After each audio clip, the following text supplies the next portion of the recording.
doing a great job. A lot of them are. Good afternoon, Dwayne. How are you? Not too bad, sir. Ladies and gentlemen, Radio Cayman's Talk Today with Sterling Dwayne Ebanks. But I do have some questions. There are more questions than answers. Radio Cayman's Talk Today. If you're ready to talk, we're willing to listen. Well, I really enjoy this program today. Cayman Islands' foremost listeners' participation program. May God bless every person.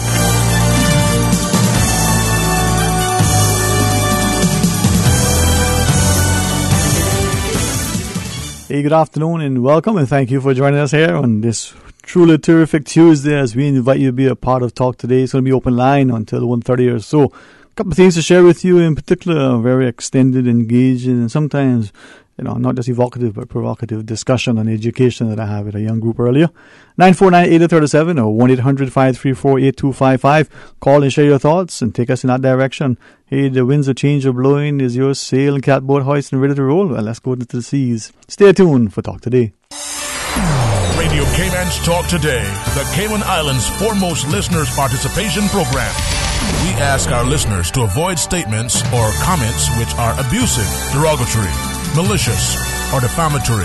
Do not use any indecent language or make any statement which is false or misleading. Email talktoday@candw.ky or call 1-800-534-8255. Courtesy of Flow, Cayman's #1 network that connects you to your world like never before. Let your voice be heard.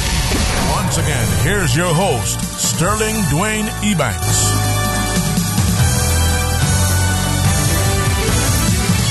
Hey, good afternoon and welcome back. Thank you for joining us. As you settle in for your lunch, get ready to roll, well, thank you for taking time with us. It's going to be open line until 1:30. You can talk about all the issues that you wish.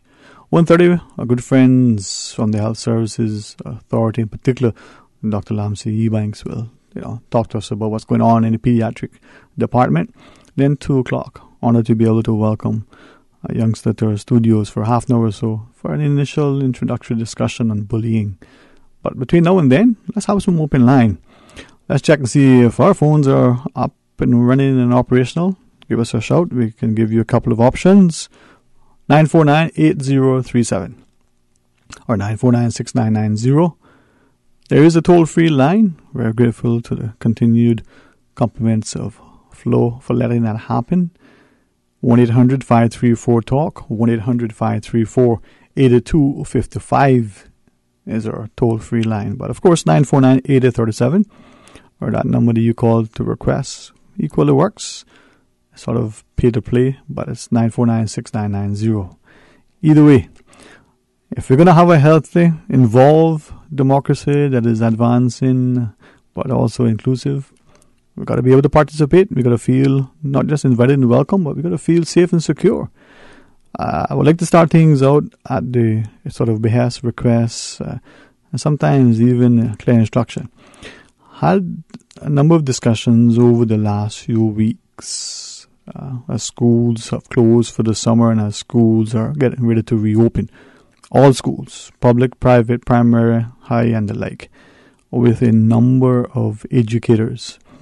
And I'm so honored that some of these individuals would not only take time, but would share. Don't believe they're betraying any confidences. They're not calling names. They're not pointing fingers at any individual, but collectively accepting responsibility and sharing. Some with, a glee and expectation, this air of service. I can't honestly understand why is it that some people, they go to work day in and day out knowing that they're undervalued and underappreciated, knowing that there are some in society that look at them with contempt and the like, and for them to feel, my impression, to feel underappreciated, and yet they go back each day with a smile, with a conviction, with a passion. I begin to understand that. Whether it's a teacher or a nurse, there's a calling. They answer that calling. They're doing it because they truly believe that they're making a difference. I share that to say that a teacher recently relayed a story. Don't know the student, don't know the family, don't know the circumstance. don't believe it's even necessary. Teachers shared that in recent times, so that could have been a couple of weeks ago, it could have been a few years ago, a particular student, had challenges. The teacher, together with colleagues and other members in the community, were able to offer support. The student graduates, through the system, goes off, gets qualified, does all the things, and now seeing the success. And those are the things I believe that help to continually motivate our teachers. And to them, I say thanks.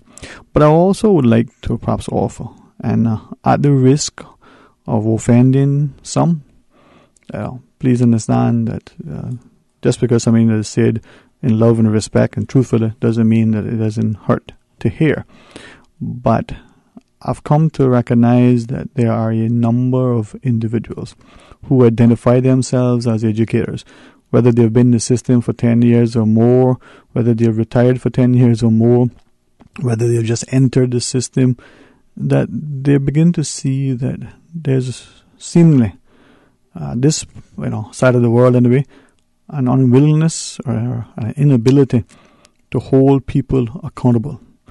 So this sort of discussion that I had earlier was hopefully not a culmination, and certainly hopefully not the final one that I'll have. But at their request, I wanted to share some of the things that they've been sharing with me over the last few years.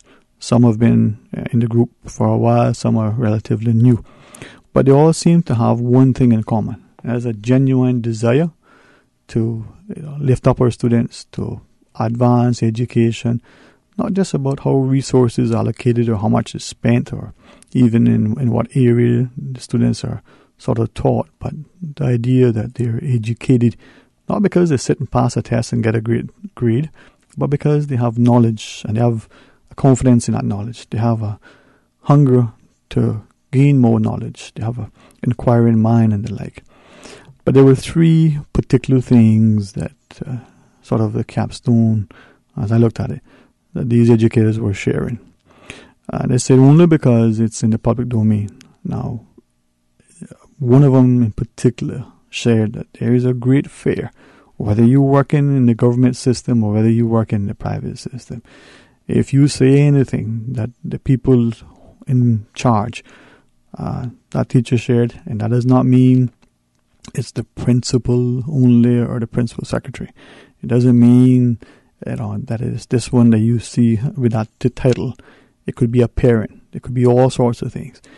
And if that runs afoul of those people, as she puts it, your cards are marked. Now, those two things relate to issues that they believe are going to be or should be at the front and center of any evolving education system, any continuing discussion about making our education system better. So not only would I ask you to sort of join us in our discussion, but to weigh in and share your thoughts. One was teacher pay. Two was the overall leadership, vision, direction, and the like of the schools. And the third part was what we think should be obvious, having parents involved and informed. Now, a few shared that there are teachers in the system, public and private, who really could be, and should be paid more. But there are many who are paid more, not just because when they do the conversion or they go back to wherever they, may eventually return, if they return, it's a tax-free amount. Yes, it is expensive to an extent here, but relatively speaking, teachers aren't paid too bad here. Some are paid, as one said, fairly handsomely, again, when compared to the places. But it isn't just the pay, it's the way the pay is awarded. I asked, and I do not believe that it was necessarily accepted or answered. I asked if there's any element of favoritism, nepotism, and those isms that you find that may, in some instances, what is it that your mother might tell you, kisses go by favors? Well, they didn't necessarily acknowledge that or speak to that issue. So it was my inference. But it would appear that that may be the case. So a pay raise, resource allocation, training opportunity, something is going to happen, and it's going to the person who is the favored son of the day, as it were, if you follow my drift. But they said that the teacher pay is in and of itself that cure-all that we're looking for. It certainly won't answer all the issues. There's a lack of morale at times, a lack of teachers feeling involved and valued, not just by the community, not just by the students, not just by the parents, but by the school or schools or the system itself. The other thing had to do with sometimes a lack of vision or leadership, not just the example, not just the lack of consistency, but this sheer lack of interest and attention by leadership. I don't know whether they meant the principal or whatever that word is this day, that is assigned to the person who is at the head of the school. Don't know whether that meant the person who is the head of that section, that department, or that year, or whatever it is. Just leadership was what was said, and it was obvious that they didn't want to put it any further. It wasn't an intent to identify. I don't think it was necessary. And then the third issue was, in some instances, parents aren't involved. They're deliberately excluded. The level of communication and interaction with the parents is at an arm's length. I give an example. It would appear that in one instance, some parents wanted to get involved with some of the programming, and they were deliberately told, nope, that's not your remit. That's within the scope of teachers and teachers only. We just need you to sign the consent form, and that's it.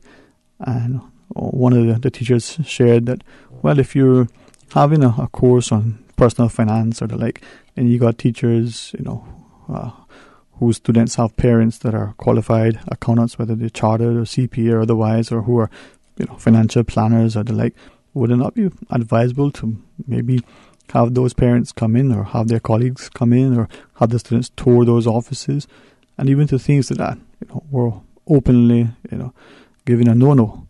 Now, maybe we who are not teachers, we who don't have students in those classes, maybe we don't necessarily understand.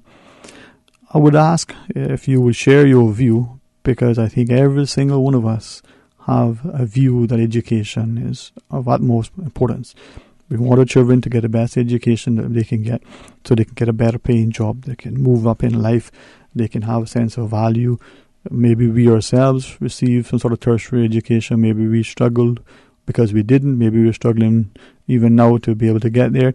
But we believe that that is a way for our society to improve. Not that that piece of paper in and of itself is, the be-all and end-all. But if we're reminded of how difficult it may be without some sort of education experience, then obviously we will probably be inclined to want to say, let's try to get it for our students as best as possible. Now, something that I've put together from all these discussions over the last while is that there's a growing frustration amongst teachers, whether public or private. They don't feel a sense of trust and confidence in the system, public or private. They don't feel that if they speak to anybody in any way that should be, direct and deliberate, that it's going to be acted upon worse. They feel that if they were to share these things in a, again, this is just me, picking up on the bits and pieces over the time. Let's say there's some sort of teachers meeting, staff meeting, if you want to call it, and a member of the staff says, okay, we have an issue over here. Maybe it's no pencils available for the students. Maybe there's no, photocopy paper, whatever that is, that instead of that being acted upon, that teacher may feel, well, you're always complaining. Why is it that you can't just satisfy with what you have? And perhaps there's a competition for the resources. Perhaps there is a competition for the affection, the attention of that person who makes the decisions, who assigns the particular, good jobs, as it were.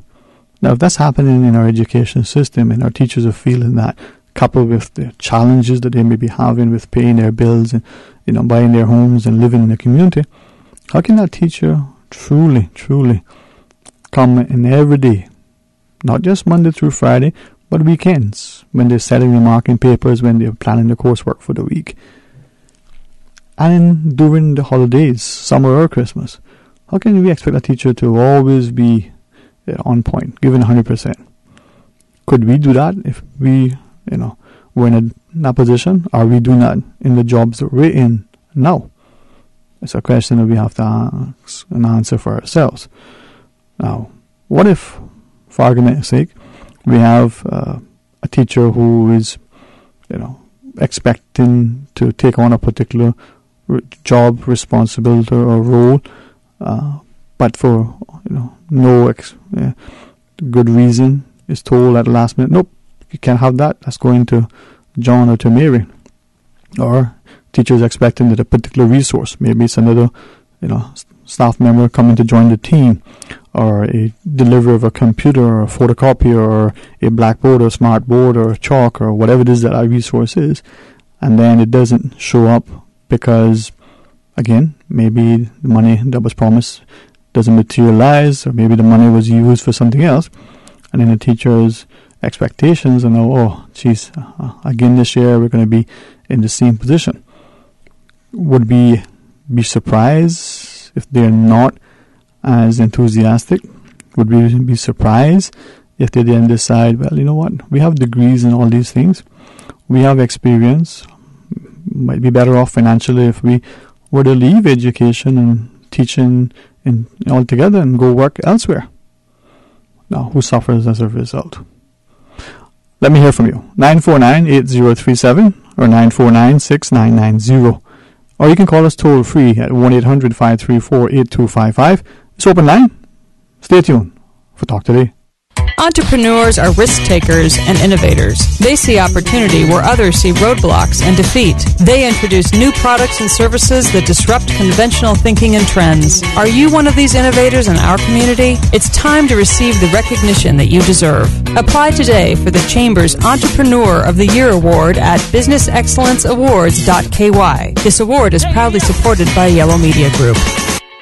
Nursing, education, social work, media studies, hospitality, electrical, plumbing, AC. Wow, I didn't even know that the University College of the Cayman Islands offered all that. Yes, all that and more, as well as event management and QuickBooks. They also did customized training for our staff last month. Hey, didn't your son just graduate from high school? Take him so he can apply for the fall semester. Pursue your academic and professional goals at UCCI. Admissions are ongoing. Classes start August 27th. Visit them or call 623-8224 to learn more. Young World Fashion going out of business sale. Everything must go. All stocks reduced. Up to 75% on all items. We would like to thank you, our valued customers, for their patronage over the many years. Young World Fashions is located on Eastern Avenue. Everything must go. It's going down for it. Call 949-6313. Young World Fashions going out of business sale. Up to 75% on all remaining items. Everything must go. Talk today. But I do have some questions. Talk today. Cayman Islands' foremost listeners' participation program. Talk today. Because there are more questions than answers. What the public is saying. Waiting to take your calls right now. Sterling Dwayne Ebanks.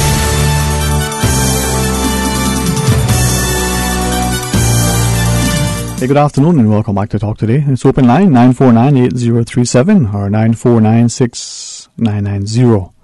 Of course, you can call us on our toll-free line at 1-800-534-8255. Likewise, if you want, you can send us a WhatsApp, 925-3261, 925-3261. Or you can email talktoday@candw.ky. Now, happy to take your calls and share your thoughts with us. If you just joined us, I was just relaying some sentiments that were shared by some educators in relation to the new school year is coming up again, and hopefully with a great sense of expectation and anticipation. We're going to go as teachers and students and parents and, even have a better school year working together. But we can talk about different issues if you want. It's open line. I'm truly, grateful that we have not just dedicated and involved educators, we have committed parents, and as some of you would recognize, even that one parent or that one child that isn't being nurtured, isn't being included, isn't participating, it's perhaps one too many. Certainly if that was you, would you feel that would be a disservice? Well, for those who get involved, good for you. For those of us who could get involved even more, let's see how we can do so constructively and productively. Now, there was another issue some time back when it came to education that a few of, I guess I call them educators, sort of danced around. I asked this morning, but I still, understandably, didn't get some sort of definitive response. The question was that there is this perception that in the classrooms there are disruptive students, and there is a perception that way back when, you hear parents talking about it, or teachers who have now since retired formally, or who are no longer in the system because they're elsewhere, would share, well, when we were there and that happened, well, the child was sent to the office, and those who were left were not sort of disadvantaged. They were there because one child wasn't allowed to monopolize the teacher's time and deny the others from learning. Well, it seems that a few things have happened in the years since. Is this the last year? Is it the last 10 years? You can decide from what your experiences have been. But it would seem that one child or two children have now become the majority.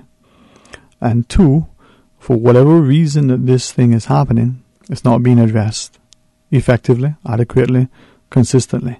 It would appear that in our classrooms, it is expected that the norm is, and in particular within some schools more than others, and it doesn't matter if it's a primary school or a high school, that disruptive behavior is what is expected from all the students as well as the teacher. And so much so that if that child wants to learn or exhibits any great sense of interest in learning, that they're openly castigated. An example was given to me some time back where a particular child in a particular school had this penchant for a particular subject. And whenever that class came around, you could see the difference in that child's deportment, demeanor, interest, enthusiasm, and the like. So much so that not only did the other students, but allegedly so did the teachers as well, ridicule the child. At least from what I gather from those who are connected to the child, made the child feel that this is an unhealthy interest in this subject. So one of the subjects that have been offered that all the students have to take, the child seems to like that subject and excels at that subject, but isn't nurtured nor encouraged. Now, I'm told, not directly by the parents, but by people connected to the child, that the child became somewhat withdrawn and sad, and seemingly started questioning, well, it must be abnormal to have an interest in this subject, whether it's math or English or science or accounting or whatever the subject is. Now, if that has happened to one child in one of our schools, has it happened before? Is it happening now? And if so, what are we doing to that child? God forbid if that child responds in a certain way that causes injury to the child or to others. What would we do then? Now, I asked that question to ask, why are we waiting for that to happen in order to address it? I go back to the earlier conversation with the teachers that have been speaking to me, over the years, to see their incredible sacrifice and service, their genuine love and interest in the students and in the schools, and despite all that we say about them and all the blame and criticism and all the things, they still return day in and day out, give their very best to help the students. But what are we doing to make sure that we're raising the bar? And what if these teachers, who seemingly have the first-hand, front-line knowledge, when they share with the people who are supposed to be in a position to do something and nothing happens? Where are we as a community? Well, you decide if it's important or not. 949-8037 or 1-800-534-8255, or you can WhatsApp 925-3261. There was a couple perhaps who had shared as two individuals. They said, they tried their very best to speak with a collective voice, and for a period of time, they said that they decided that they would decide what particular issue was important, and then follow a particular protocol, support each other in discussing that, advancing that. And they found that what transpired was that whereas there should be some semblance of safety in numbers, or if you have one person saying something that is supported by another, that maybe you may gain a level of influence, or at the very least be able to get access to certain things and have the discussion. This couple shared that even though they were just colleagues, even though they had similar experiences, there were quite noticeable differences in them, but they seem to have been labeled as two peas in a pod. They shared with me that they discovered that an approach was, afoot where their other colleagues were trying to divide them on certain issues. They knew where their differences lay. One presumably believed that more physical activity was needed for the students. And other thought they can get that elsewhere. One believed that spiritual development and the like was imperative, just as it was to make sure the child could read, write, and all the other things. The other thought, well, that's a personal thing, not that important. So those two things seem to have been where this couple, as I termed it, had their biggest differences.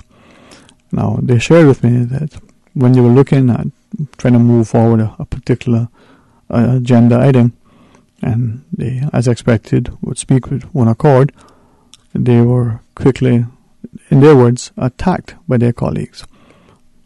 And they fought back, and in so doing, now have been been given more and more responsibilities or tasks that keeps them, from interacting on a regular basis. And they shared that, as a tag team, they were able to plan and do things together. Now, I want to relate that to us to ask if we're seeing this need for team building and teamwork.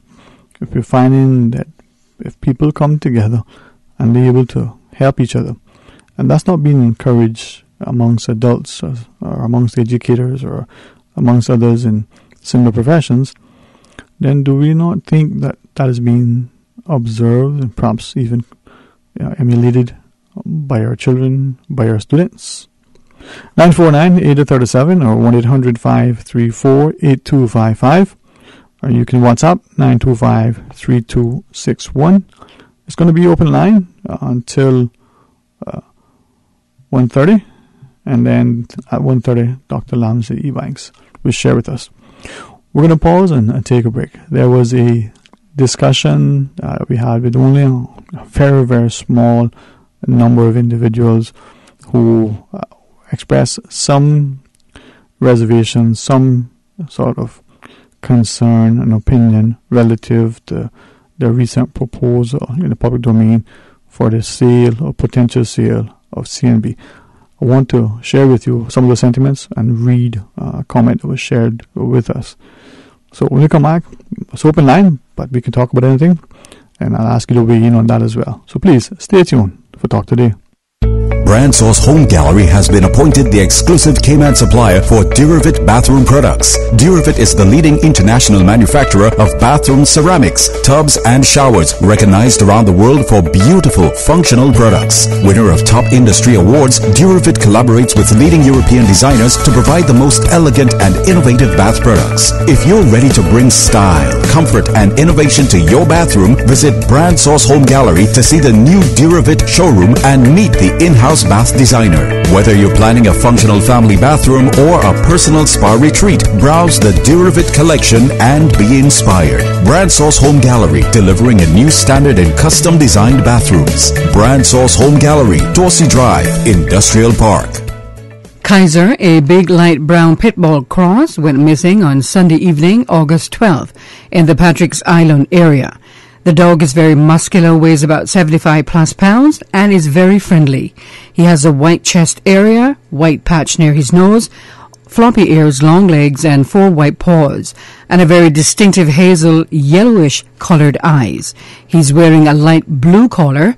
The dog was last spotted on Monday at Countryside Shopping Mall. There is a significant reward if you find this dog. If you have any sightings of Kaiser, please call Wilma anytime, day or night, 916-3741, 949-9710. That's Wilma at 916-3741 or 949-9710. RC Fusion featuring Billboard pop hit songs and more from the 70s to the 90s. RC Fusion. Weekdays from 10 a.m. till 12. RC Fusion, brought to you by Merengue Town. Take a walk on the wild side. It's time to feel the rhythm, time to feel the vibes. It's time for Merengue Town. RC Fusion. RC Fusion.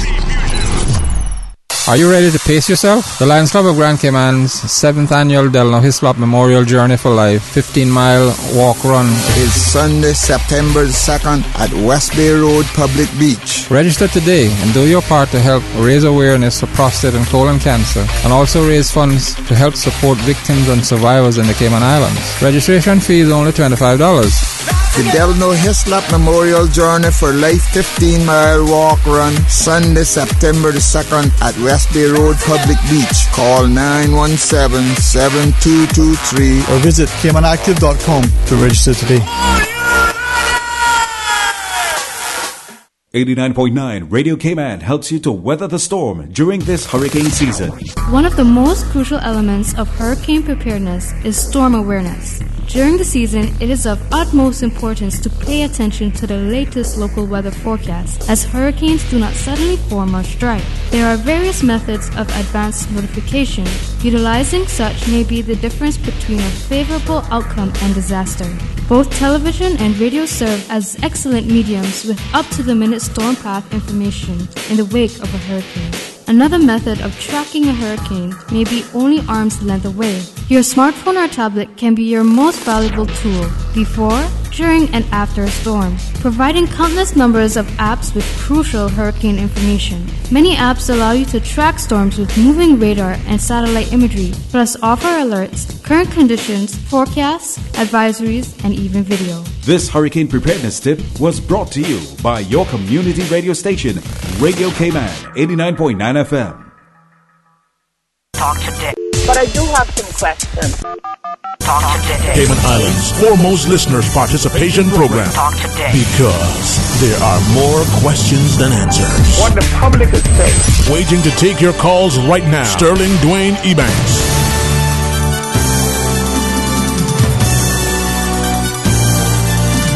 Hey, good afternoon and welcome back to Talk Today. 949-8837 or 1-800-534-8255. Of course, you can WhatsApp 925-32621. It is open line. We'll take your calls. Now, we received a couple of comments, written, oral, and otherwise, in relation to the notion that, hey, Cayman National may be on the, up for sale. A number of people have said, hey, not bad. I'll get a good little return on my investment. Some have shared, with truly an idea of a good financial return. But here are a couple of comments that we'd like to share with you that were sent in to us. This one reads, says, why is the discussion so quiet on the offer by Republic Bank to buy Cayman National? What about the effect it is going to have on our country, the Caymanian staff, the economy? So this needs to be publicly discussed. That was that particular view. There was another one that came through. We'll try to get that back up on line for us and read that for you. Now, it was interesting to have a few individuals who were of the view that we're not necessarily having the kind of discussion that we should on the issues that we can. And even, as some would know, there are petitions being circulated about, well, why don't we make the sale of that bank shares more open to the public and deciding whether we can. Now, this other listener sent through this. So this is just a message here for the shareholders, staff, the board of directors, the management, and all those connected with the decision making, including the Monetary Authority.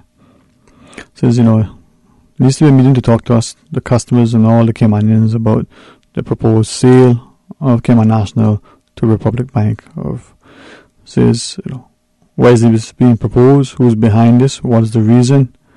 To date, I haven't found one Caymanian who agrees with this. I must share that there have been a number of people, a very small number, but a number nonetheless, that I thought, two people thinking about it, maybe there are two more, who said, they have a small little portfolio that has, a few shares of Cayman National, and they don't mind if it's so. They bought the shares, they're hoping that they'll perform, and just like they buy shares on other exchanges in other parts of the world, when those shares go up in price, they get dividends, they sell, they reinvest. Now, is that your view, or is your view similar to what these two comments reflect? Nope, shouldn't be selling it. We need to keep this, here, and there are other concerns. Well, interesting to get your perspective. 949-8037 or 1-800-534-8255. Likewise, you can send us your thoughts on our WhatsApp, 925-3261. And if you choose, you can email talktoday@candw.ky. talktoday@candw.ky, and share with us your sentiments. Now, it's interesting that in our community, there have been opportunities for so many of us to speak to a number of different issues, and yet there are times when it seems, as I relate to you shortly, that when we're given an opportunity, we don't speak with the same level of truthfulness, same level of conviction, or the same level of enthusiasm and passion and directness. I'll give you as an example. A fellow relayed to me that some time back, when the police were having their community meetings, he said a very small number, and even in that number, even less, people attended the meeting in his area, and the concerns that were aired, seemingly the police were willing to take them on board. But when the police were being asked, of the residents, well, can you give us more specifics? There was a reluctance. Whether it was because the people didn't know, whether they were fearful that the information would be kept confidential, whether they were fearful that if they shared information, they themselves would be sort of put in jeopardy. He thought, in our society, that shouldn't be the case. But he gave us an example that in his particular area, there were a number of reported thefts and break-ins and attempted thefts and break-ins of homes and of cars and the like. Now, he said this was a number of years ago, and yet we see the same thing happening again. Day in and day out, we get more and more reports of similar things. And whether it's in the community in which he lives, or if it's the one next door, or the district, far away, it's the same thing. It's affecting the quality of life of our people. He said so much so that we get reports of people, during the day, entering people's yards and taking plants and fruit, stealing cars, knocking on the doors, posing to be, employees of some companies, all sorts of things happening. And the community either accepts it as the price of progress, but does nothing about it.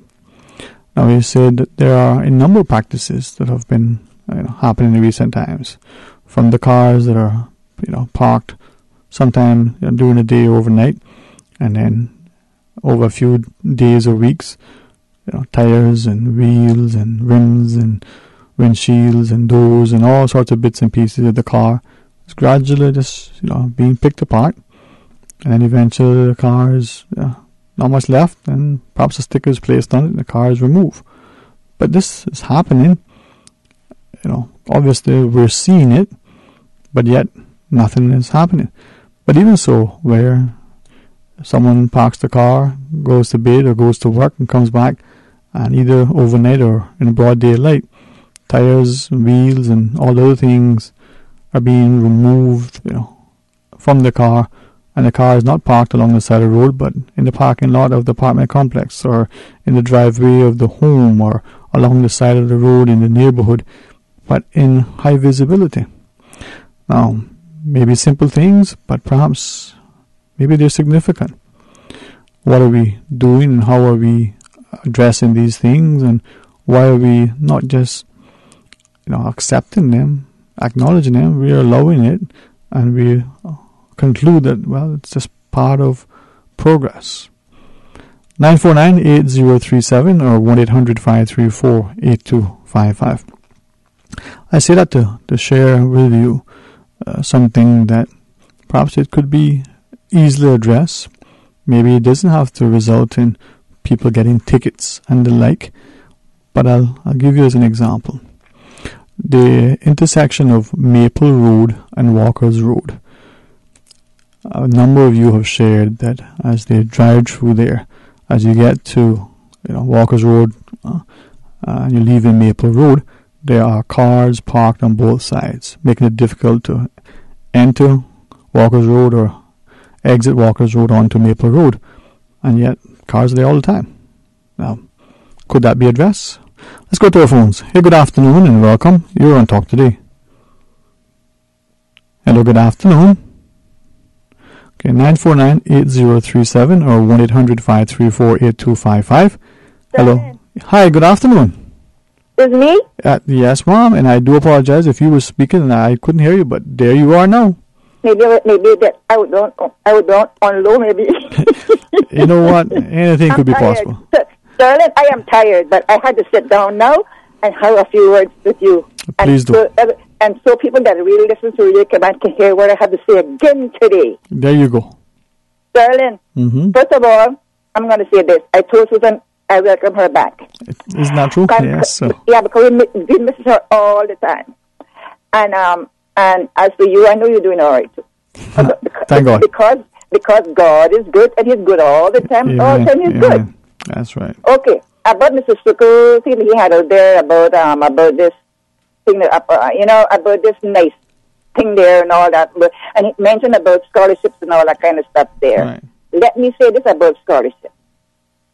Government should be ashamed of themselves for when they give out scholarships, that they do not explain whether it is a full scholarship or a partial scholarship until afterward. You remember I said that to say this. Remember the little guy West behind the they're into medical and he needs some funds, a lot more funds.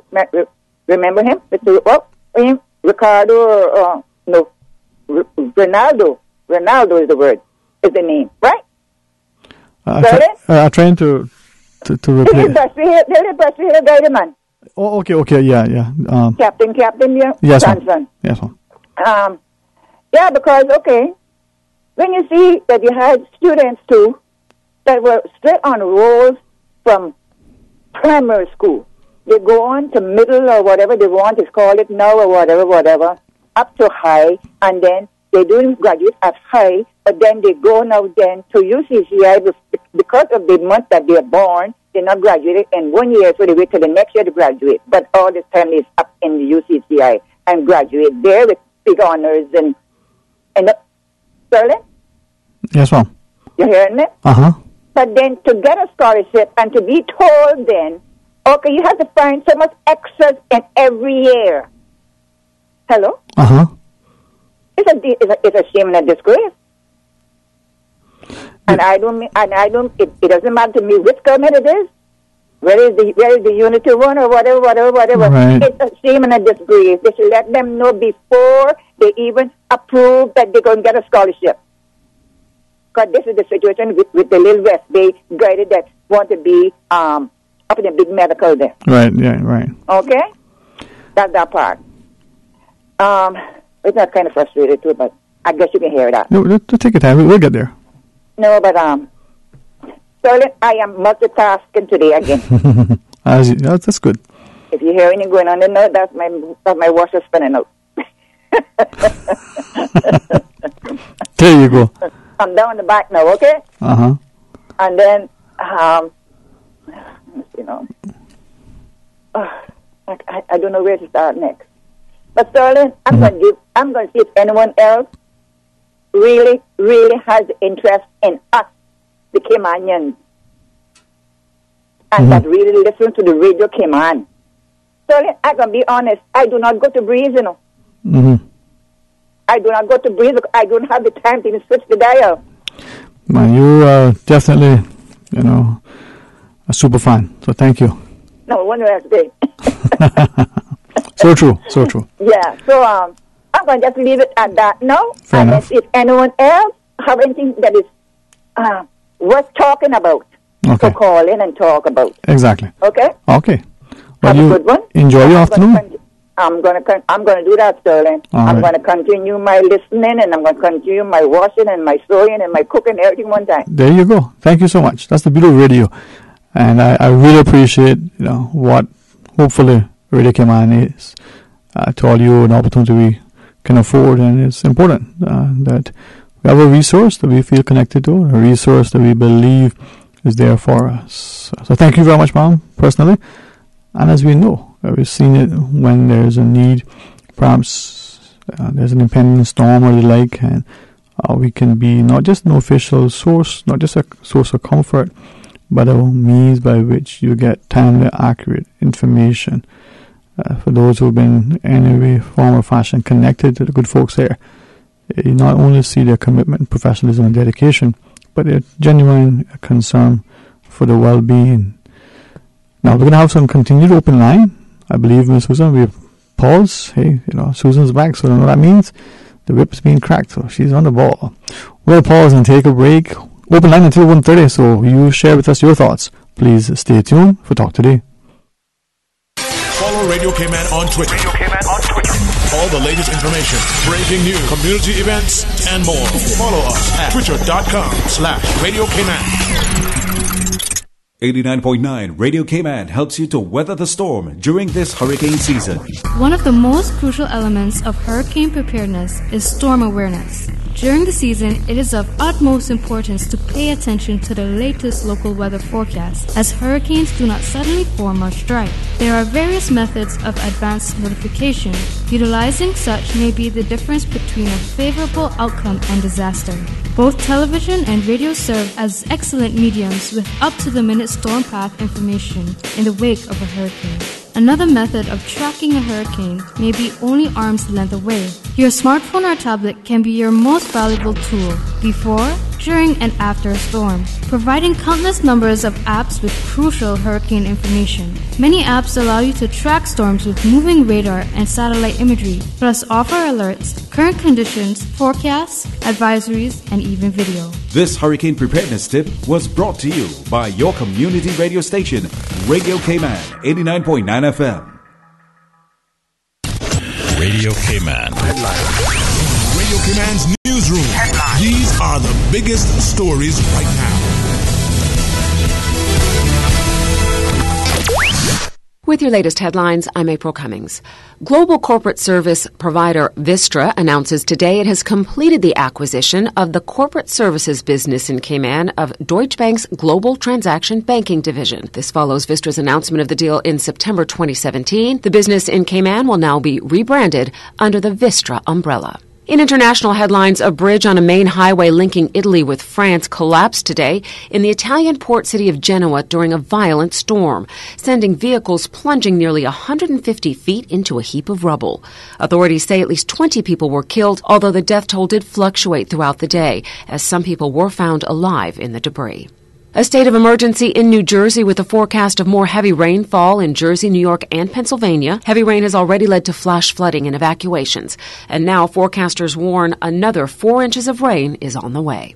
U.S. President Donald Trump's campaign team files for arbitration against former White House aide and reality TV star Omarosa Newman, alleging she violated a 2016 non-disclosure agreement. Mrs. Newman has been promoting her new book, which claims there is a tape of Mr. Trump using the N-word back when he worked on the reality show The Apprentice.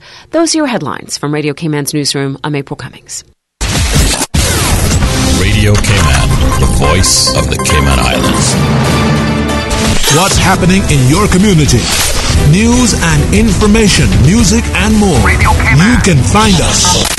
www.radiocayman.gov.ky. Like us on Facebook and follow us on Twitter. Radio Cayman is your choice, your voice for today's biggest news. Radio Cayman.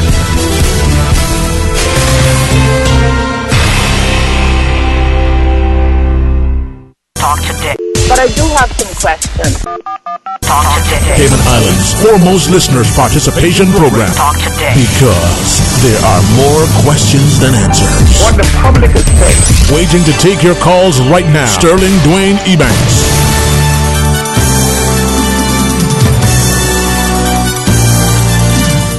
Hey, good afternoon and welcome back to Talk Today. 949-8037 or 1-800-534-8255. Or you can WhatsApp 925-3261. Let's read some of our WhatsApps. Here are a couple in relation to education. It says, until parents take on their responsibility for the education of their children, the education bar of expectation is not going to be raised. I hope the system has not failed so many that the majority of parents are so below the bar themselves, they do not know what to expect. So teachers cannot succeed alone. The teachers, must lose morale. So I don't understand how personnel can be promoted to education services and not demand more for all. The needs in classroom discipline in both academics and behavior. Appreciate the sentiments of our listeners. Now, you weigh in and share your thoughts if you so choose. 949-8037 or 1-800-534-8255.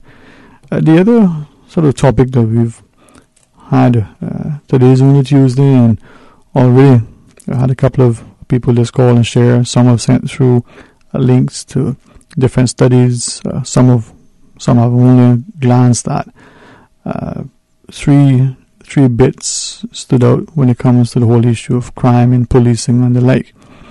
And that is, for some of you, you're questioning, well, if the population is this size and we have these many police officers, then when you do your statistic, well, we have high number of police officers in our population. So when you look at a per capita basis, how high is that? Perhaps the criminologists and the like may be able to share with us, but something that I've asked one individual who started to share with me, that perhaps we have too many police. When we factor in the private security and like, are we getting to a police state? Are we safe? Well, in that number of 60, 70, 80, 90, 100,000, whatever it is that the population is, we also have 2+ million people visiting our shores. So is it that when we calculate and conclude that we have a high, or relatively high number of police per capita when compared to other places? Well, are there other law enforcement personnel in those other places? And then when we look at the population, would it be unfair to not include those who visit our shores? Are we not also concerned about their safety and security?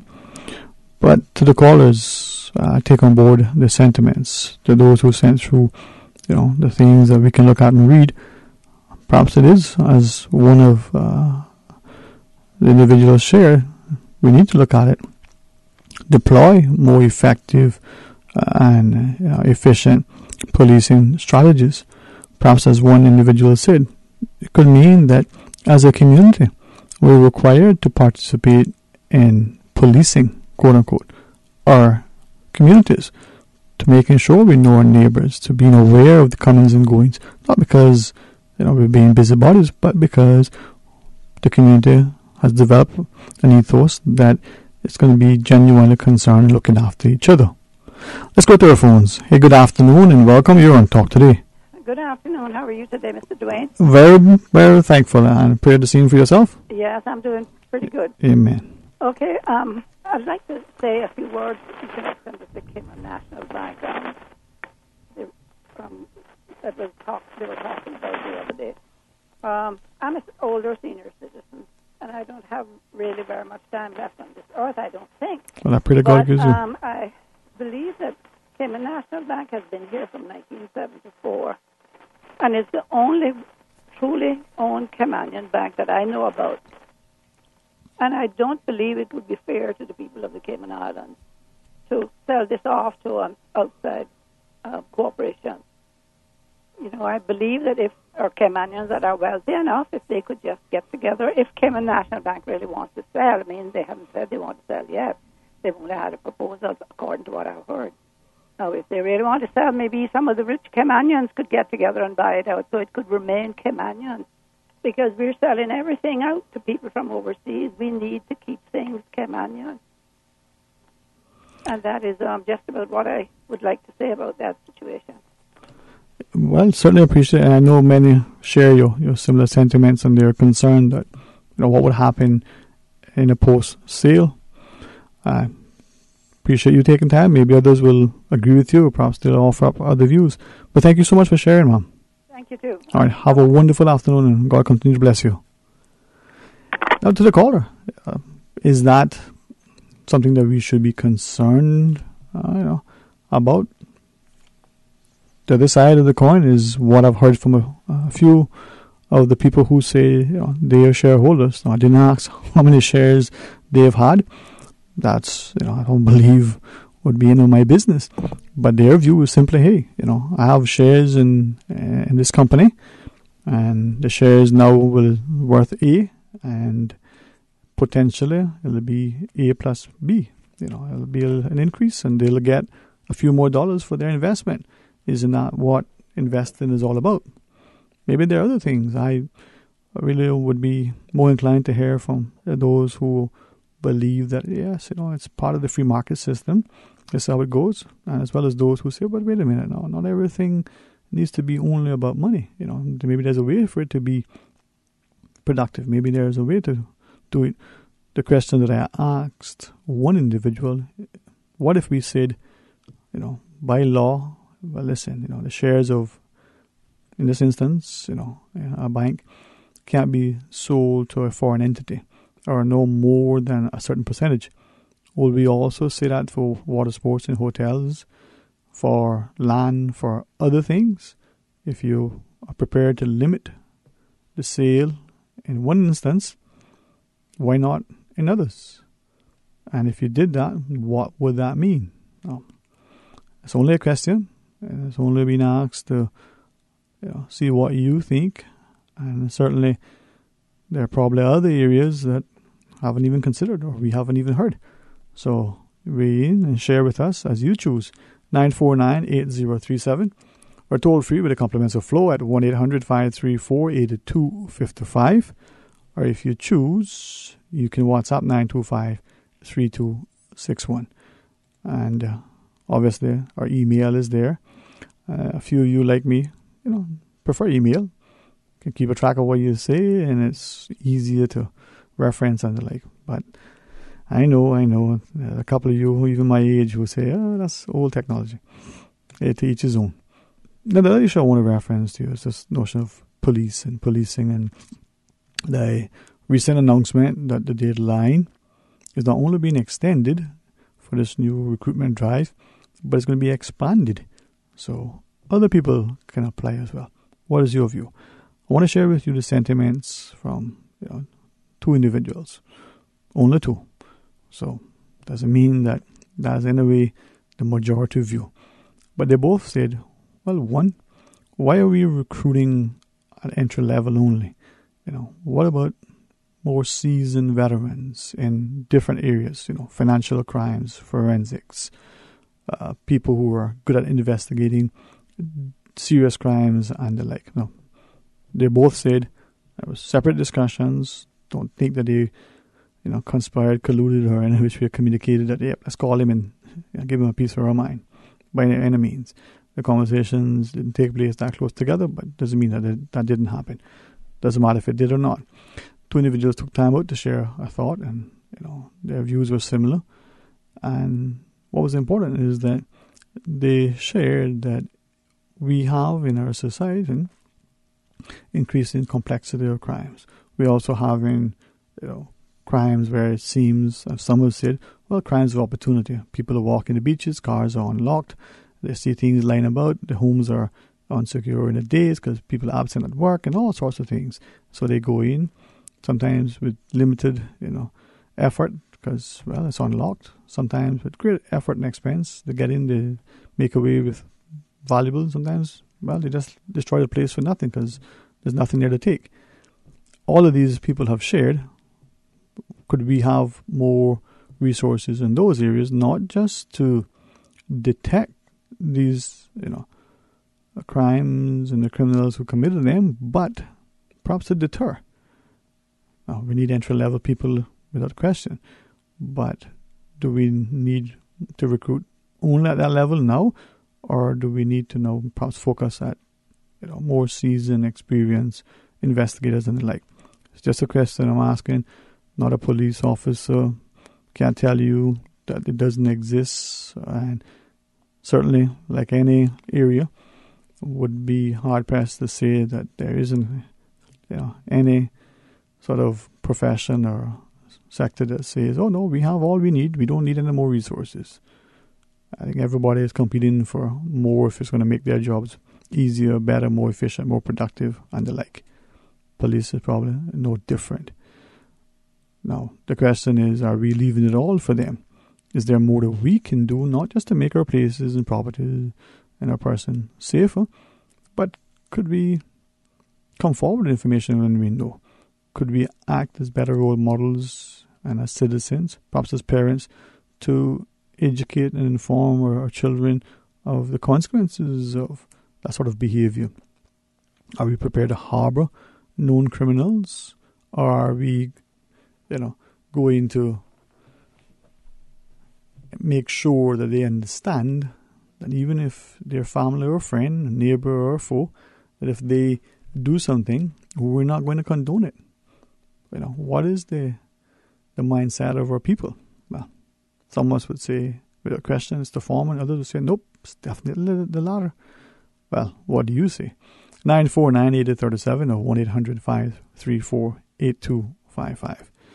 Now, the last sentiment in relation to the police that was shared by these two individuals is this notion that we as a community have either become accustomed or we are unaware of the idea that there is increasingly more and more invasion of our privacy, from the positioning of the cameras to the proliferation of the cameras, to the notion that through laws and the like, that the police have been given greater powers to inquire of our person, our premises, and not necessarily, have to always seek the court's permission. Now, that was the perception that was relayed to us. You may know better and the like. Now, one fellow said that he had a discussion. He said, because of the position he has, the profession he's in, he felt that it was an opportune time to do so, only to find that the reception wasn't what he expected. He thought it was an academic discussion, but yet he left sensing that there were some who thought, oh, you obviously have something to hide. If not, why would you be concerned? You didn't do anything wrong. What is the big deal? Now, he thought that unfortunately, could lead us to not just a police state, but a lawless society where people rebel because they feel that they have now lost too many liberties. Perhaps some of you can weigh in and appreciate the context. 949-8037 or 1-800-534-8255. The fellow shared that he recalls a time in the UK when the closed-circuit TVs were being introduced. And there was a backlash by some, and the counter was, well, if you have nothing to hide, you shouldn't be concerned. To the point now where they're so, prolific, they're everywhere, that people seem to be oblivious. And yet, it doesn't deter some people. Some people still act, in public in ways that perhaps should be reserved for, behind closed doors, because they no longer are conscious that a camera is everywhere recording everything that is in its view.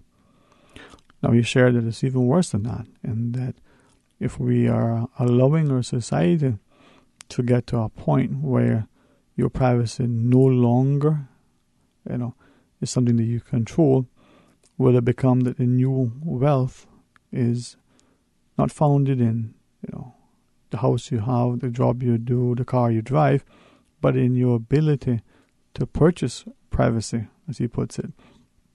So maybe you can live in a certain way and move in a certain quarter where you can avoid, public scrutiny and the like. He wonders, he said, if that's the new currency of the future. Academic discussion or not, perhaps he was onto something. We'll see. 949-8037 or 1-800-534-8255 or toll free with the compliments of Flo at 1-800-534-8255. You can always call us on 949-8037 or 949-6990. And likewise, you can WhatsApp 925-3261. As we shared with you, just a quick reminder, trust that you join us at 1:30 as well, when we have the chance to speak to Dr. Lamsey Ebanks, a pediatrician over the Health Services Authority, to tell us about some of the things that are happening over there. Very much looking forward to it. And then 2 o'clock, Ms. Janine Benafonte will be our guest. The topic will be bullying. Always good to learn and to have people join us and share with us more and more.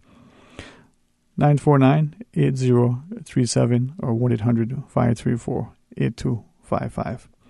Now, there was an issue that from time to time we get people, and I'm just reminded of it, sort of addressing, some deliberately and directly, some skirting the issue. And I present it to you in perhaps one way that may come. There are those of us who have shared that there are certain behaviors, perhaps let's use the driving habits or the lack of driving etiquette on our roads. There are some who have said, well, it would seem that some of us, maybe because of the way we were taught, maybe the places we were from, whatever the reason is, doesn't seem to exhibit that same level of road courtesy, that same level of knowledge and consideration on the roads. But yet, if we say anything, we end up castigating a segment of our society and then risk being attacked by others who say, oh, you're being prejudiced and racist and the like. Now, the fellow that shared this with us said, gives an example. We drive in Cayman, and as such, if you're going down a road that has 2 lanes in one direction and 2 lanes in another, that perhaps one lane is a lane that is sort of the through lane, the fast lane, and the other isn't. Now, he says, as an example, if you're driving in the U.S. in particular, you're on the highway, that lane that is to the left, that last lane or lanes, they're considered to be the fast lanes. So much so that there are markings that perhaps you have to pay to drive in those lanes. Perhaps the rule is that you have to have 2 or more people in the vehicle in order to use those lanes, or whatever it is. The other lanes, the ones that are closer to the exit, and especially that one closest to the exit, is the slower lane. So much so that there's a sign saying, slower traffic, keep right. Now, this is in the US. Here, as in the UK, we drive on the left. His question is, wouldn't it not be obvious that in the instance in Cayman, where we got 2 lanes traveling in north direction and 2 lanes traveling in south, or 2 lanes traveling east and 2 lanes traveling west, that the faster moving lane would be the right lane, and then the other lane or lanes would be the slower lanes, so slower traffic keep left.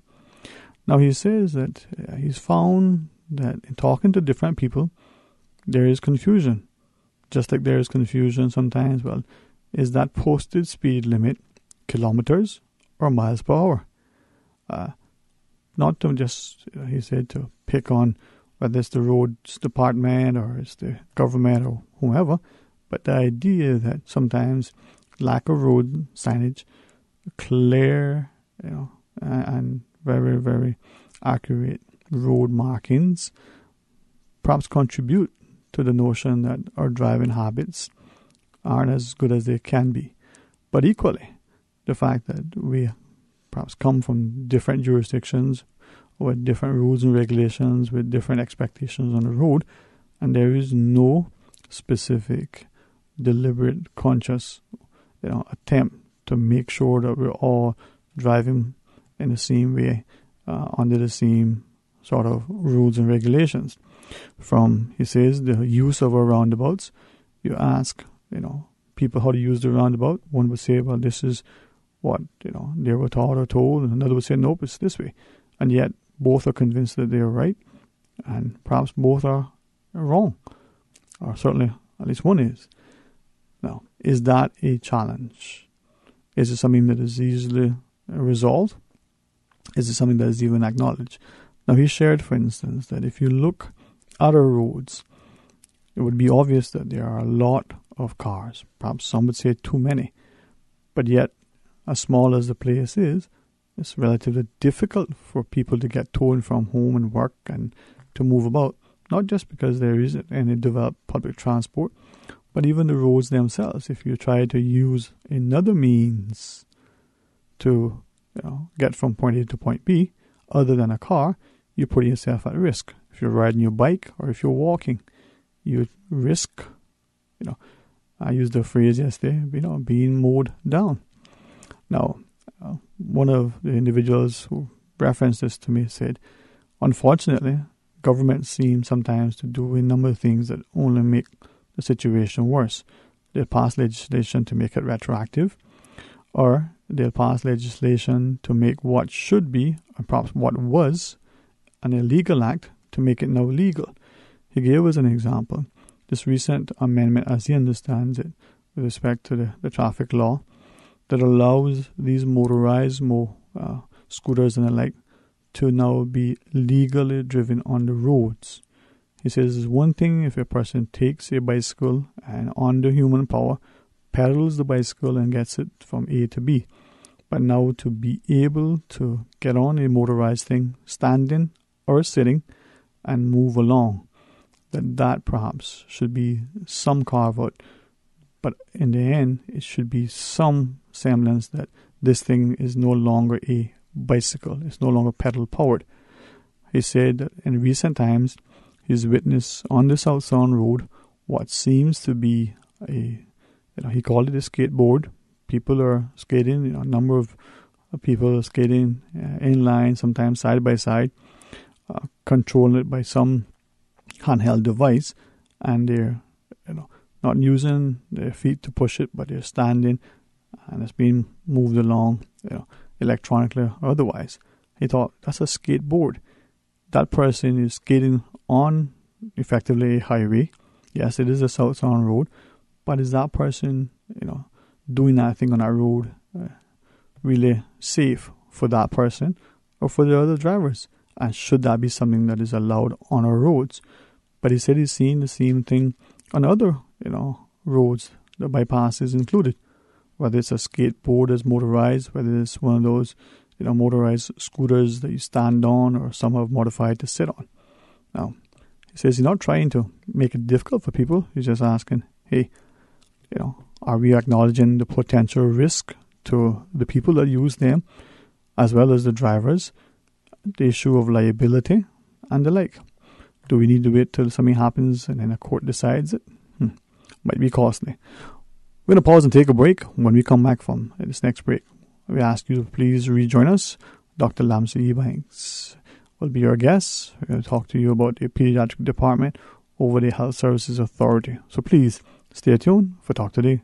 Nursing, education, social work, media studies, hospitality, electrical, plumbing, AC. Wow, I didn't even know that the University College of the Cayman Islands offered all that. Yes, all that and more, as well as event management and QuickBooks. They also did customized training for our staff last month. Hey, didn't your son just graduate from high school? Take him so he can apply for the fall semester. Pursue your academic and professional goals at UCCI. Admissions are ongoing. Classes start August 27th. Visit them or call 623-8224 to learn more. As parents and a community, it is our desire to have happy children who are able to cope with all of life's challenges. However, despite our loving support, sometimes our children suffer in silence and put on a brave face. Do you suspect that your child is experiencing problems, secretly struggling to cope, and is overwhelmed? If there is a possibility that they are anxious, experiencing troubling thoughts, and are suffering in silence, it is important to seek professional help. The Ministry of Community Affairs, in partnership with the Alex Panton Foundation, is hosting 5 community presentations on self-harm prevention this month and in September. These free talks cover how to spot the warning signs and who to turn to for expert advice. A question and answer will follow each talk. To get more information on the dates and venues of these presentations, please call 244-2426 or visit the Cayman Islands government website today. The Lions Club of Tropical Gardens, in association with the Cayman Islands Cancer Society, presents Steve Higgins and Friends in Embracing Romance. An elegant evening with Dahlia Winter, April Marr, Amaya Lewis, and Steve Higgins. Sunday, September 2nd at the Marriott Beach Resort, 7 Mile Beach at 6 p.m. sharp. Come hear impeccable performances of timeless love songs, punctuated by riveting, stunning creative dance in a classy, romantic evening. Tickets at Funky Tangs or Super Stitch and Virtue, or call 916-5008. That's Embracing Romance, Sunday, September 2nd at 6 p.m. at the Marriott Beach Resort with Steve Higgins and Friends. Proceeds will go to the Cayman Islands Cancer Society and the Lions Club of Tropical Gardens. Sponsored by Harney's, NCB Capital Markets, S&P, Auger, and Radio Cayman. Honey, our fridge has stopped working again. Everything in the freezer is melting. We need to get this repaired right away. I'm calling Brand Source Service. When you need the very best appliance service, call Brand Source Service at 623-5000. Offering service and installation of all brands and models of appliances. Brand Source Service is Cayman's source for appliance parts and repairs, with qualified and experienced technicians and the island's largest stock of appliance parts. Brand Source Service will have your repair completed in a flash. So, whatever the problem is, call the experts at 623-5000. Brand Source Service, Dorsey Drive, Industrial Park. Telephone 623-5000. Talk today. But I do have some questions. Talk today. Cayman Islands' foremost listeners participation program. Talk today. Because there are more questions than answers. What the public is saying. Waiting to take your calls right now. Sterling Dwayne Ebanks.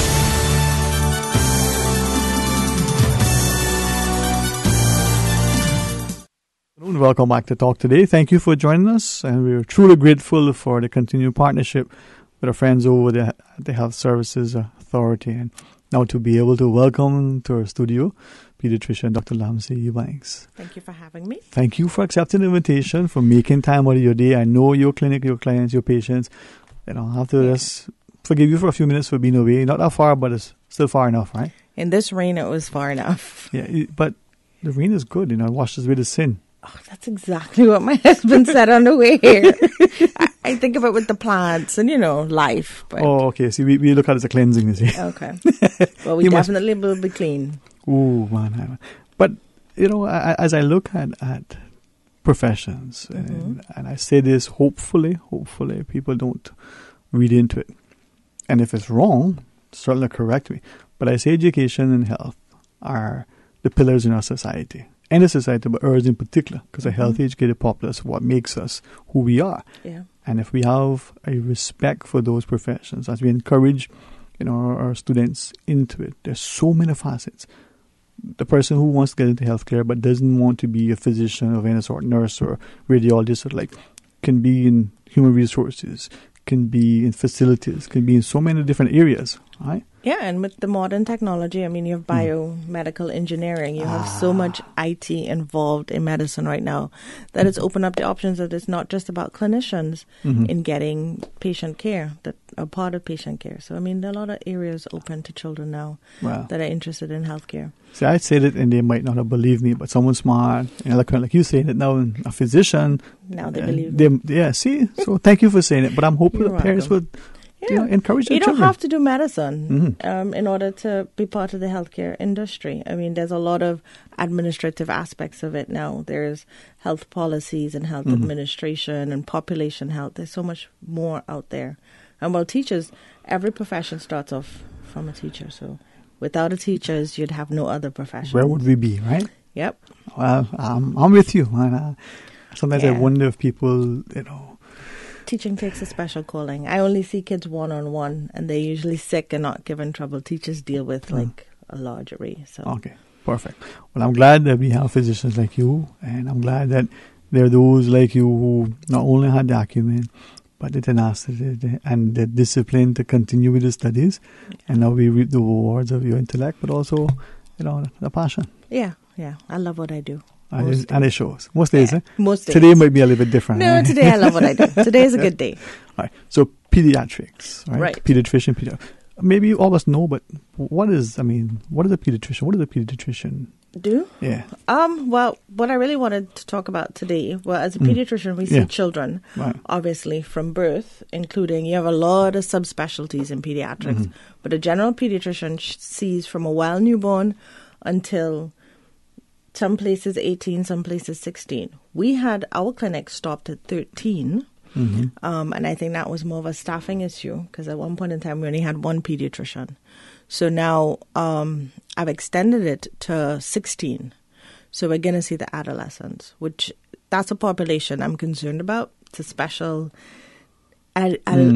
I enjoyed the teenagers, not my own, everybody else's, where I get to give them back and they don't have any chats for me. I sort of lie. I heard it before. I know.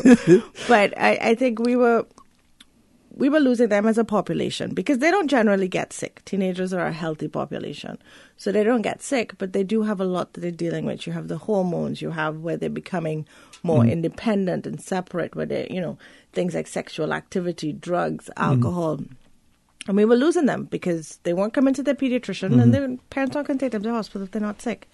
So I was hoping to start an adolescent clinic. Well, we continue seeing, so you can see your physicians. All except one of our physicians will be seeing 16-year-olds. And then I want to start an adolescent clinic on a Thursday afternoon where we just, because sometimes the teenagers don't want to sit with the toddlers, they just want a dark room and really good Wi-Fi.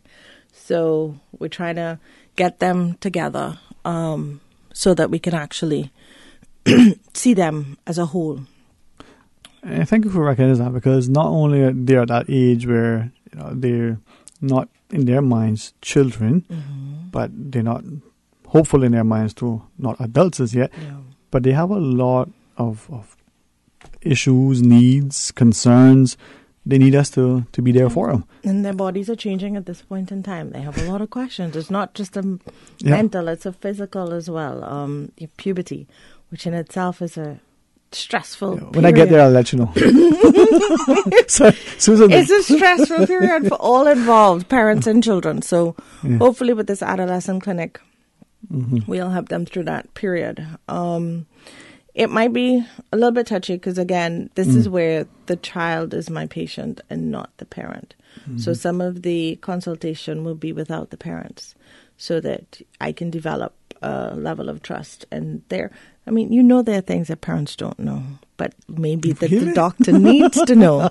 So hopefully we would be able to talk about things like safe sex and illicit drug use. And even if it's not them, their friends and their peers and bullying and, things that they may not tell their parents, but still you would want an adult to know, to follow. And it's interesting. As much as we want to be involved, informed, supportive, nurturing, loving, caring, considerate, all those good things as parents, even we may have excellent relationships, we as parents may be uncomfortable, the child may be uncomfortable, whatever that thing is. Now, perhaps like with our teachers, as we are with our family physician, we develop that relationship so that there's trust, there is an understanding that you can talk both as parent and as patient, in this case, adolescent. Trust and doctor-patient confidentiality is important. And but respectfully, how does that work, though? Here you have somebody who is not yet of the age of majority. Now, I've been looking at age of, I want to say consent, the different ages the in this age of jurisdiction. consent, sexual consent, is 16. Right, yeah. I wasn't even thinking that, but yeah. Okay. In Cayman, we have all sorts of ages: culpability, consent for this, ability to vote, stand for election, driving license. I mean, you can drink, smoke. Yeah, there are all sorts of ages, right? In some places, it's one age, or maybe two, or subject to Section 4 of paragraph I, the subsection E. I mean, it's really clear as mud, right? But despite that, so in an instance where a parent brings the adolescent child, the 16-year-old, to the physician for whatever, just a healthy checkup, but the physician, in her wisdom, says, you know what, I think I should have this one-on-one consultation with this minor, so to speak. Well, I am the minor's doctor, not mom and not dad. And I tell them that from the time they're about 10, 11, actually. I start letting them know that what they say to me, they say to me only. The only time I'm obligated to report is if I think they're in danger, if I think any laws have been broken. So if there's a large age difference between, if I think there's some, because there's a difference between sexual abuse and sexual exploitation. And that's one of the, that's a big buzzword now. And we're looking at it, it's like grooming.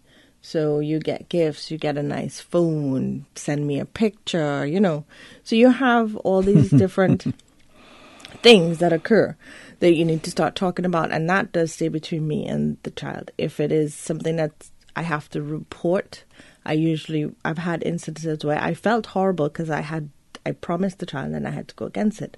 But if I have to report it to the police or the MASH unit, then I have to. But I usually would tell the child. And if it's something that the parent does not know, I'm not obligated to tell the parent, in all honesty, unless it's against, again, the law or the child's life is in danger, which I do say from the onset. Yeah. But I try to encourage my patients to talk to their parents about it. So even in my presence, so after maybe 2-3 visits, that we can actually, talk to your mom, talk to your dad about it. No parent likes to think about their children having sex. No idea why. No child likes to think about their parents having sex. I know, true. I forgot about that. You see, I didn't need to think about that. I did not need to think about that. Yeah, there you go. Okay, so it goes both ways. Yes. But when we have to look back when we were teenagers and when we first started having sex, and if we look at even our grandparents, I was harassing my husband the other day. How many? No, well, you don't want to think about your grandparents, but it's like, think about the age differences. 2-3 different fathers. I mean, it was common, especially in Cayman where there were a lot of seamen and men were going off to sea and not coming back. And so these things are common, and we just need to realize that it's just happening again. And every generation it happens, and we need to be able to talk about it. So that's going to be an issue that hopefully I would try to get parental consent as much as possible. In the States, our laws don't cover, but in the States, contraceptive and abortions, which are not legal here, but contraceptive and any pregnancy-related care does not need a parent present from 13. That's the law here? No, that's in the States. Oh, okay. So we don't have any law such that. So, I mean, I will be charting new territories, but I would like to think that parents would want their children safe foremost. I think safety of the child is always paramount importance. I think there are some parents who, even though they may not necessarily want to be intrusive, just by their presence is an impediment, certainly. But in the day, not because you're here, but because of the feedback I receive, you're one of those physicians that are not just only competent and confidential, but genuine, has the interest of the patient at heart. And again, as parents, if we can, be as involved and as nurturing, develop a rapport with our children so that it helps us to help the child.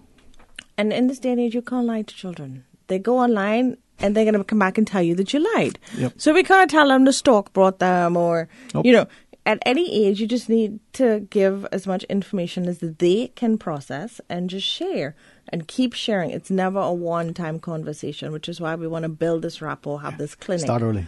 Where they come and have this conversation.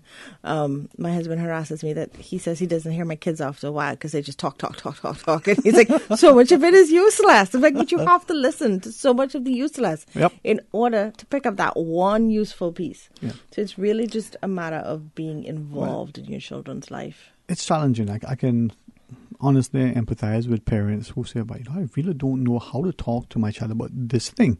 Yes, it's important, but I don't know, what I should say, how I should say. Whatever this thing is, it could be the math problem that they come home with, and you could be a CPA, and you do math every day, but you don't know this thing. Yeah. Or it could be about their development.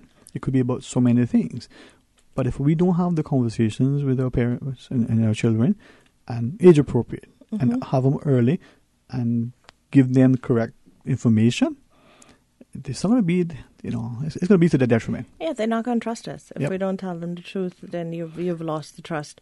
Google is not that bad. I have to say, I went on for puberty and, getting your period, and I was really nervous typing in puberty. I was like, I'm going to get these XX websites. And I didn't. There were quite a few wonderful websites with beautiful graphics and cartoons to sit and talk. Okay. And so it's something you all can do together, and then they can always look stuff up when you're not around within. But give them the guidance, right? The structure. Yeah, let them know they can come talk to you, that you're open. Books, comics, things like that. I really don't think that that's something kids should learn in school. I mean, it should be taught in school, but it should not be the only place. I think the parents need to be willing to do it. Yeah. And for those parents whether it's the mother or the father, where it's only one parent, yes, it may be challenging for the dad to talk to the son or the daughter, but you have to. And sometimes hearing a man's input for the daughters is useful. And I know the moms, it's a lot of single mothers with the boys, they need to know how to respect women and watching their mother and having that idea of what women go through. They need to know. Boys need to know about the period and everything that's going on as well. It's especially in this day and age where, like I say, they can find anything. And you need to be able to tell them fact from fiction and keep them on their And that Google sometimes knowledge. Can be not just the explicit stuff, the inaccurate stuff. Yeah. You get all sorts of things. Now, we have a quick break. Dr. Ebanks will continue to tell us. We obviously alluded to why they changed, but you can elaborate more at the pediatric department. Tell us about some of the specialties that have been on offer and the like. Okay. All right. Listen, always a pleasure to learn. And when you got people who are competent and eloquent, even much more so. Please stay tuned for Talk Today. Sports fans, tune in to Radio Cayman Sports Extra Show. Hi, I'm Bruce Lee Colson. Sports Extra. This and every Tuesday night, right here on Radio Cayman, 89.9 and 93.9, Cayman Brack and Little Cayman. Sports Extra, from 7 to 8 p.m. right here on Radio Cayman, the voice of the Cayman Islands. Sports Extra. Proudly brought to you by King Sports Center, providing your fitness, recreation, and relaxation needs. It was great catching up with you. I've got to go pick up my prescription at Healthcare Pharmacy in Grand Harbour. But you live in West Bay. Do you know you can go to Healthcare Pharmacy in Governor Square, their second location? Really? Yes, and if you go to healthcarepharmacy.ky, you can refill and transfer your prescriptions online and collect at either location. That's so convenient. Thanks. I'm off to Healthcare Pharmacy in Governor Square. Healthcare Pharmacy Grand Harbour, Healthcare Pharmacy Governor Square, and always healthcarepharmacy.ky. Nursing, education, social work, media studies, hospitality, electrical, plumbing, AC. Wow, I didn't even know that the University College of the Cayman Islands offered all that. Yes, all that and more, as well as event management and QuickBooks. They also did customized training for our staff last month. Hey, didn't your son just graduate from high school? Take him so he can apply for the fall semester. Pursue your academic and professional goals at UCCI. Admissions are ongoing. Classes start August 27th. Visit them or call 623-8224 to learn more. Radio Cayman, maintaining the innovation. On a daily basis, making it easy to connect with you, our listeners. Add us to WhatsApp today, 925-3261. That's 925-3261. Radio Cayman. Send a text or voice note. Can I send a request, please? You don't really have to ask us. Just send a request. This is a shout out to my ex. Radio Cayman, the voice of the Cayman Islands. Radio Cayman, maintaining the innovation. Talk today. But I do have some questions. Talk today. Cayman Islands' foremost listeners participation program. Talk today. Because there are more questions than answers. What the public is saying. Waiting to take your calls right now. Sterling Dwayne Ebanks.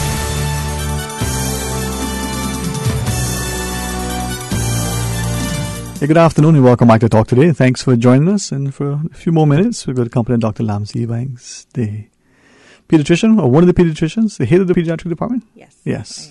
There you go. She's so modest and humble, I tell you. Over the Health Services Authority. Remember, 2 o'clock after headline news, Mr. Janae Belafonte will join us. We're going to talk about bullying. Maybe Dr. Lamza can join us another time again to continue with her colleagues. But pediatrics and this idea now that your clinic has been extended from 13 to 16. Correct. Very important to the period of development, no pun intended, for our young people, those adolescents. I mean, they're just about to graduate high school, driver's license is not that far away, universities down the road. Yeah. They're probably going to be working more and more, summers, after schools, different things, right? And they're not yet legally an adult, but boy, they're no longer a child. Yeah, they think they are. Okay, so tell us some more. I'm intrigued. Well, the adolescence is the first step in getting the clinics. I'm aiming to revamp the clinics and the way that we do it. Mm-hmm. That's still in the works, that we're going to look at multidisciplinary clinics. So we're not going to go clinic by the doctor that you see, but by the pathology or the disease of the child. Mm-hmm. So we'll have all the asthmatics, all the kids with autism, all the kids that have like overweight or obese. We call it the activity clinic, and the adolescents. And what we would do in these clinics is you just see kids with that. So you get, if it's asthma, you have the pediatrician and the respiratory therapist. If it's autism, you have the pediatrician and hopefully the psychologist, maybe speech therapist. So you have all these personnel working together. So there's no timeline between communication. You just walk over, talk to them. You see, well, I just saw so-and-so and they said. So it streamlines. It makes division, labor, specialization. Yeah. Economic 101. Oh, and it makes it easier for the parent, because if you have a special needs child, you don't really want to come to the hospital 3-4 times a week. Yes, if you can just get it all down to one visit, it makes life easier. And what I like about these clinics is there's this impromptu support from the parents and discussions that occur in the waiting area. You know, my child had this and we tried this and it worked. And, you know, maybe if you try this. And so they support each other. So, you know, you're not alone out there. And I think that also makes a big difference. So hopefully, with the beginning of the adolescent clinic being our first specialty clinic, or clinic that is just based on one particular, age group rather than disease. Oh, some might disagree. Some parents may think it is some mental illness, but no, it isn't. We all went through it.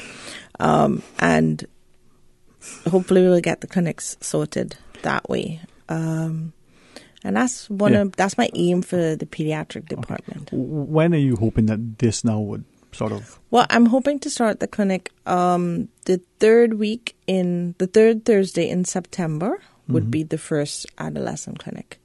If I had the staff, I would love to go into the schools, because I think that's where you'll catch them. Yeah. I mean, then they don't need their parents to bring them. They can just come and talk to the doctor. A lot of schools have, or used to have, the they do have the nurses thing there. Yeah, but things that you need a prescription for, things that you want to talk to a doctor about. No, I mean, the resources there with the school, if we can find a resource there to take you guys there. Yes. And the room is, I'm just trying to think. It's available. It's available there. Yeah, it is. So those are all things that we need to look into. But one step at a time, one change. I like your ambition. You know, you can't. Change can cause a little bit of a ruffle. I love the saying: if you don't cause trouble, you can't initiate change. The two, you can't unless there's some. No, I am not. Sorry, that's not who I'm for. That's not who I'm for. Why? Just teasing you. No, but with that though, would it then be that like you said Thursdays? I was thinking initially when you so I just shared with you. I thought, you know, we got Monday through Friday, for instance. So maybe clinic for asthma Monday, clinic for activity Tuesday, clinic for whatever Wednesday. Yeah. Would it be that, or would it be just be that on Thursdays, for argument's sake, it would be that adolescent clinic? So this week it's this, the next time. Well, how would that need to work? see. We're going to start with the adolescents every third Thursday afternoon is what we're looking at. And everything after that we will see as to how we have free. Clinics are not really that free. and we're having issues with space, which is a when you say free, you mean available space, right? Okay. Infrastructure. Yeah, not economic. Not economic. Right. So that's one of the things that Thursday afternoon and the Friday afternoons are 2 days that we're going to have to start slotting these clinics in. And we need to see what the response from the population is like before we decide the way forward. With the clinics now, I believe the pediatric section is when you come through, I call it the atrium. The main entry. And then there's those multiple doors. It's to your right. On your left, it's phlebotomy. Right. So it's on your right. Yes. Still in the same spot. Correct. And it's still, you can't miss it. It's really, really nice. So when I become an adolescent, I can come there. Yes. If you know, maybe we need to do some bloods. Maybe you do need one of the specialists. Because there are a lot of other specialists. We have endocrinologists that deal with things like delayed puberty. Or precocious puberty, which is puberty that occurs too early. We have the dietitian or nutritionist for diet and exercise. We have, all the pediatricians at HSA, we see the preemie newborns as well. Okay. We're not neonatologists, but we see all the preterm babies all the way up as well. So we don't have a pediatric specialty per se, but we dabble in everything. If I may ask, and not necessarily to be a rhetorical question, but I'm not asking specifically your response. I wonder if there is some reticence, some perception in the community that, that particular age group that you targeted, you know what, we don't need to take them to the physician because they're okay. Everything seems to be functioning quite well in whatever episodes or, I use that word carefully, that they may be experiencing. Nothing serious. Now, to me, it's the other way around. That's when... one day you don't have facial hair, next day you're like, oh, is it the moon out? Yeah. As a boy, hopefully. Yes. So all these things are happening. That's when you need to be able to go to somebody who knows. And a lot of parents think that the kid's healthy. There's no cold, there's no cough, there's no chronic disease. We don't need to come to the doctor once a year. And once a year really is not that frequent to come, at least a minimum.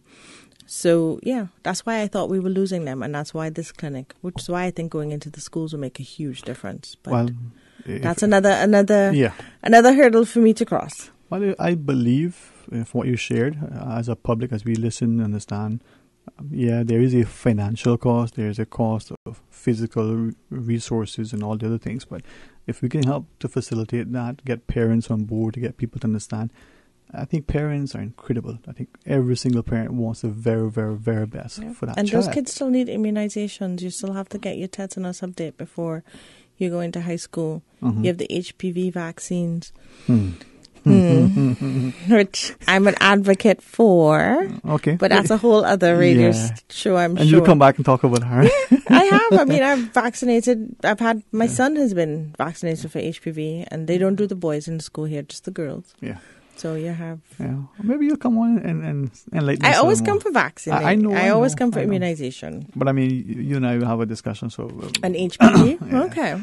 I still have some. Anyway. There's a new paper out that shows that there is no correlation between teenage promiscuity and HPV vaccination. None. No increase in sexual activity. No, that's not my concern. My concern is potential long-term. But that's a whole other story. Right? But that's what we try. Anyway, let's talk. That's a whole show that I'm not going to do today. No, that's not for today. Yes. That's not for today. And that's why I believe that people like you, but especially physicians like you, where we as parents need to be able to engage respectfully and do some reading beforehand and have that conversation, because it's part of us trying to be responsible parents doing the right thing for our children. If a child today says, Mommy, I need a scientific calculator, that parent is probably going to go without something if that child needs that for class. I honestly believe that. Yeah. I think that parent would even say, well, you know what? I don't need to have lunch today. Yeah, let's just get it. Parents will do that. Yeah. But let's do the same for their health. Yeah. And sometimes we don't take because we don't have time. It's not convenient to schedule. Nothing looks wrong. So, little Jeannie doesn't have to go. Yeah. But you're telling us, you know what? Once a year isn't probably frequent. It's not that much, yeah. All right. Minimum once a year. Well, see how time goes when you have so much fun. Yes. You're always so passionate and dedicated. And I like the fact that so many like your colleagues are similar. So maybe we can reschedule and have you come again and share. The family at HSE is awesome. I think so. I think so. I mean, Cayman's lucky, the healthcare system that they have. I don't think we appreciate it, though. No, they don't. But that's okay. I also think that we don't do enough to inspire excellence and reward, generally across the board and everything. I think it's two things we look at. How you get people to come in. Mm-hmm. But I think retention is an important thing for us to look at, and what we need to do to keep the professionals here. A lot of the times it's not the money that people, after you reach a certain level, yes, I mean, you expect to be paid because you put the time in, but that's not your main driver. And so maybe we need to look at how we can retain especially the young Caymanians. I'm a bit passionate about them. I'm a lot passionate about them. You're being kind. I won't take any apologies today. But on the other end, even the student who either has just graduated or is in high school, for instance, and is considering a particular career option. There was a time when that child could go and get a little summer job. It wasn't that difficult. Got a little bit of money at the end of the time. Now, no. You got to do that for free. Now, I'm not opposed to that, but for some reason we've adopted... HSA has... No, not HSA. No. You guys stand up. We have a pretty good summer program internship. An excellent summer program. And then we also take the SciFec students. We have the nursing students. We have students from St. Matthew's that come in as well. So we are very student-friendly. Yeah.